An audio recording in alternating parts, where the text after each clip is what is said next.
The voice of the drum calls. It sings a song of those who came before us and those to come. A song of survival and strength. A song of participation and voice. A song that calls us together.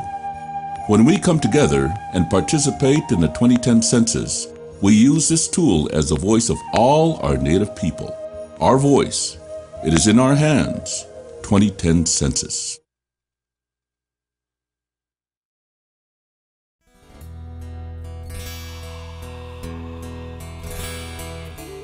Hello, I'm Kimberly Acosta. Welcome to this edition of the Native News Update on Monday, May 17th. Many of the stories you hear here can be found at our website, IndianCountryNews.com. And here's the news for the day from the Associated Press and other Native news sources.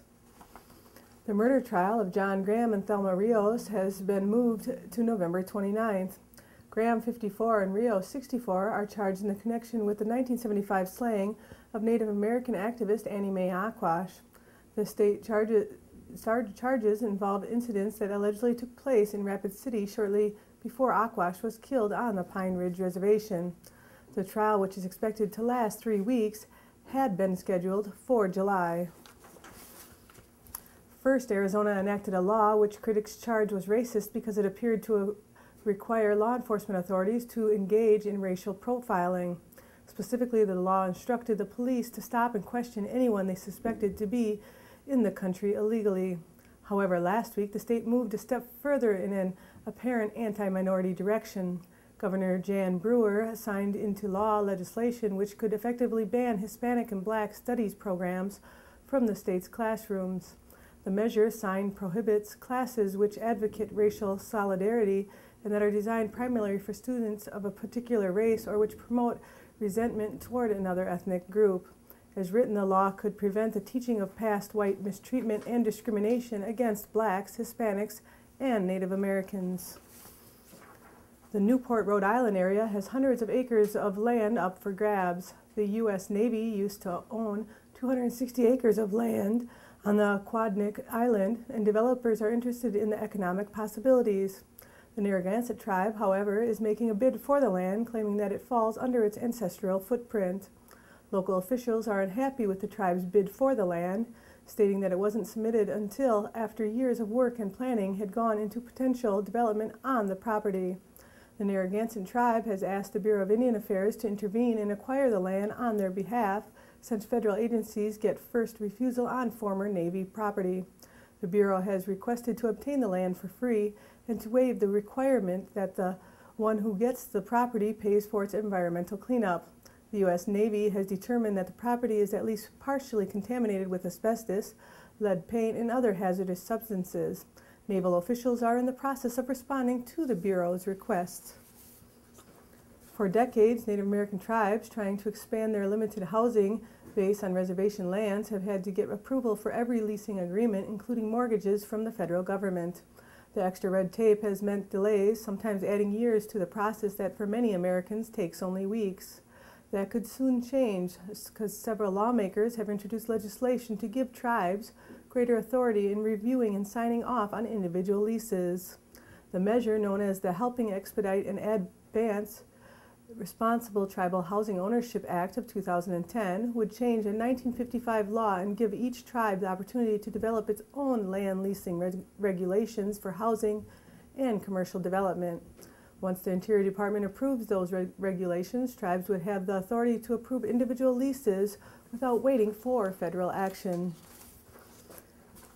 Mariner Holdings, LLC, announced that it has entered into a partnership that creates opportunity for Mariner to provide wealth management services to the clients of the Nations Group, LLC. The Nations Group is one of the first Native American-owned and managed registered investment advisors. Its mission is to protect and expand Native American tribal assets. Alaska Senators Lisa Murkowski and Mark Begich and Hawaii Senator Daniel Inouye introduced a bill that would create the first ever Native American Economic Advisory Council.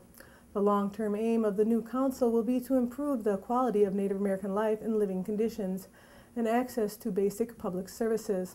Council members would be asked to consult with and make recommendations to federal agencies and the Office of the President. Gordon Yellowman Sr. of Reno, Oklahoma wears many hats. He's a father, husband, tribal chief, administrator, artist, educator, historian, and community leader. Yellowman will be recognized as the 2010 Red Earth Festival Honored One during the 24th Annual Red Earth Native American Cultural Festival, scheduled for June 18th through the 20th at the Cox Convention Center in downtown Oklahoma City, Oklahoma. Yellowman has a vast knowledge of tribal history. His late father, Everett Yellowman, was a principal chief of the traditional peacemakers of the Cheyenne, known as the Council of 44. Yellowman was honored at the age of 16 by his selection to be a Cheyenne Peace Chief. He now serves as one of the 4 principal chiefs of his tribe and is an adjacent professor in the Department of Art at the Southwestern Oklahoma State University.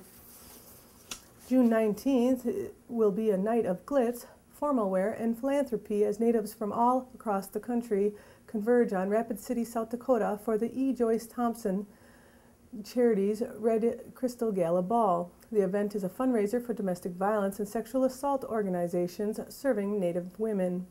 The gala will take place at the Rushmore Plaza Civic Center and will feature a Native celebrities, red carpet entrance, dinner, entertainment, silent auction, raffle, and a live auction. Some of the Native celebrities who've confirmed their attendance to the ball are Martha Fasthorse, Carlos Reynosa, Ellen Tafoya, Chris Eyre, J.R. Redwater, Saginaw Grant, and Valerie Redhorse. For more information on the gala, you can check out redcrystalgala.org. And that's the latest roundup of news from Indian Country on this edition of the Native News Update. I'd like to thank you for joining me, and have a grand day.